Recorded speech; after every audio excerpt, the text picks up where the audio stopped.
what do you do with all the scientific inaccuracies in the Quran and Hadith? I'll give you a few examples. In Sahih al-Bukhari, number 3320, Muhammad tells his followers, if a fly falls into your drink, dunk the fly in the drink, because one of the fly's wings has a disease, but the other wing has the cure for the disease. Is that scientifically correct? No. Flies don't spread cures for diseases on their wings. According to both Sahih al-Bukhari, number 3326, and Sahih Muslim, number 6809, Muhammad told his followers that Adam was 90 feet tall and that people had been shrinking since the time of Adam. Is that true? No, it's physically impossible for a human being to be anywhere near that tall. Surah 37, Surah 67:5, and the Hadith tell us that stars are missiles that God uses to shoot demons when they try to sneak into heaven. When you see a shooting star, it's because God became angry and hurled a missile, hurled a star. Surah 1886 tells us that Alexander the Great traveled so far west, he found the place where the sun sets. According to the Quran, the sun sets in a pool of murky water.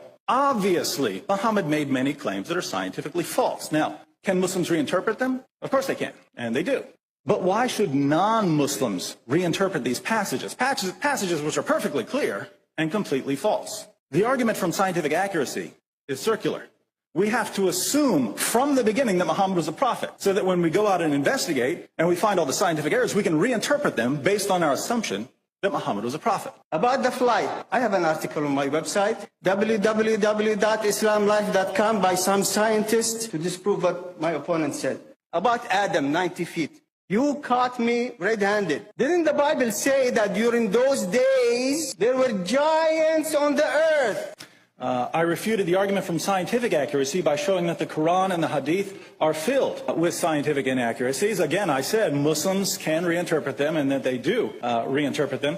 Jalal says, well, he's got an article on his website that shows that the fly story is true. Keep in mind what he's saying here. I've read that article and the experiment at a Muslim school. But he's saying, no, flies, if you go to a fly's wing, that actually is going to give you a disease, a cure for any disease that fly is carrying. So if the fly is carrying typhoid, just grab the fly's wing and there will be the cure. Nonsense, ladies and gentlemen. Nonsense. Just for the record, I've read articles saying that no, science has proven that Adam was 90 feet tall and that people have been shrinking since the time of Adam. I've read stories on Muslim websites about all of these claims being true, and they're not. I mean, I'm sure if I looked, I could find proof, scientific proof on a Muslim website that stars are actually missiles that God uses to shoot demons, or that Alexander the Great did travel so far west that he found the place where the sun sets and found it going down into a pool of murky water. So again, you can reinterpret this all you want. The only point I'm making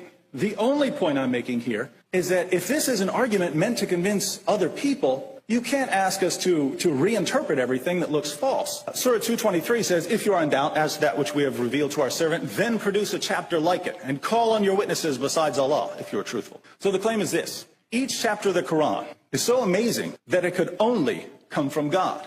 And if you want to prove that it's not from God, just try to write something like it. Now that is a very, very strange challenge. Muhammad says, in effect, my poetry is better than your poetry, therefore my poetry is the inspired word of God.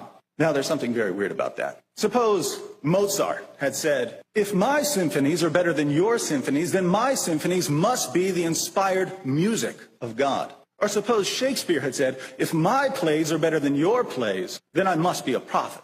There's something extremely odd about this claim, and yet this, again, is the central argument offered by the Quran. In case you've never read a chapter of the Quran, I'll give you an example. This is Surah 109. Say, O unbelievers, I do not serve that which you serve, nor do you serve him whom I serve, nor am I going to serve that which you serve, nor are you going to serve him whom I serve. You shall have your religion, and I shall have my religion. That's a surah. It's one of the short ones. Some are much longer. The question is, are these words so amazing that they could only come from God? Obviously not. So at this point, Muslims tell, it only works in Arabic. You can't understand it if you don't speak Arabic.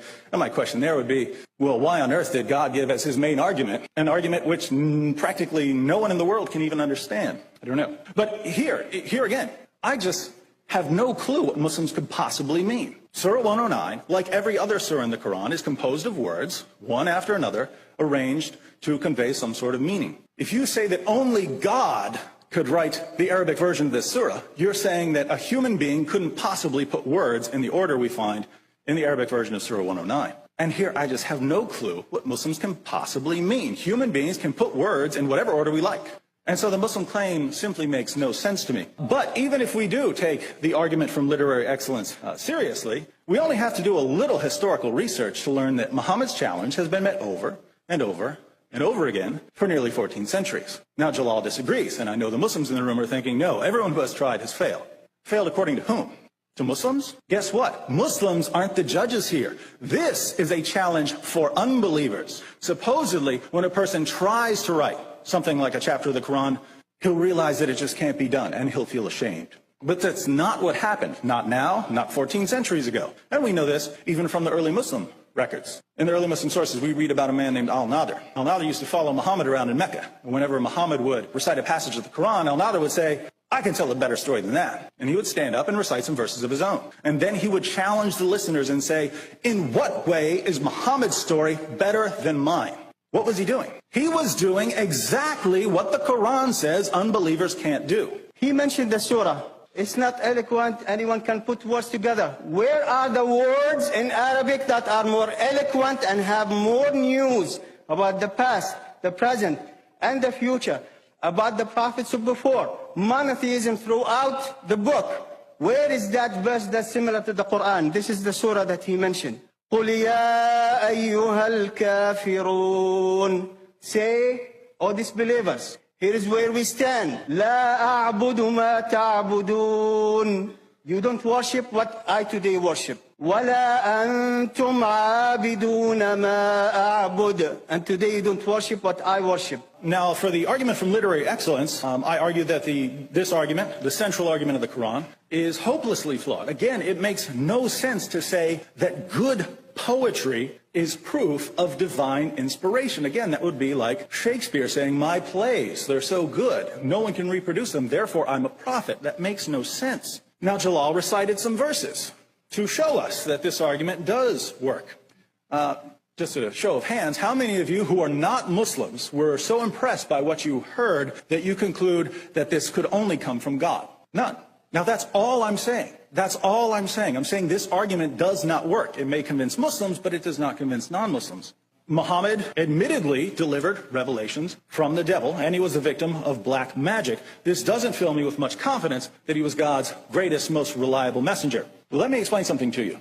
Our earliest texts that we use as Christians are in the New Testament. These are our earliest texts. These are the earliest texts that tell us about Jesus. If you know of some earlier ones, if you know of some other sources that give us more information about Jesus, I would love to hear it. I want you to bring it. Because the historical method teaches us that generally, the earlier the source, the more reliable it is.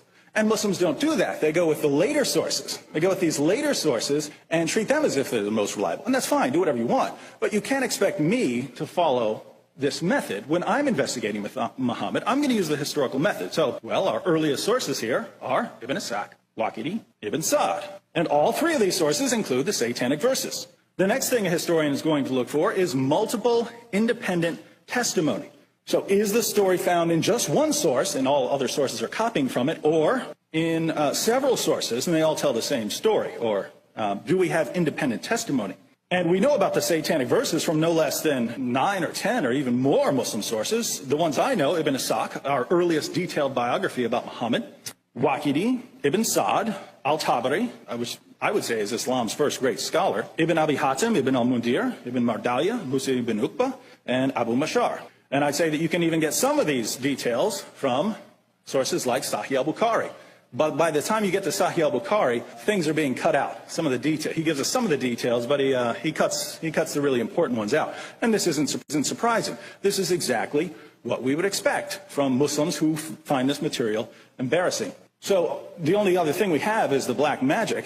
So putting all this together, I just see no evidence for Muhammad, and I see lots of good reasons for rejecting Muhammad.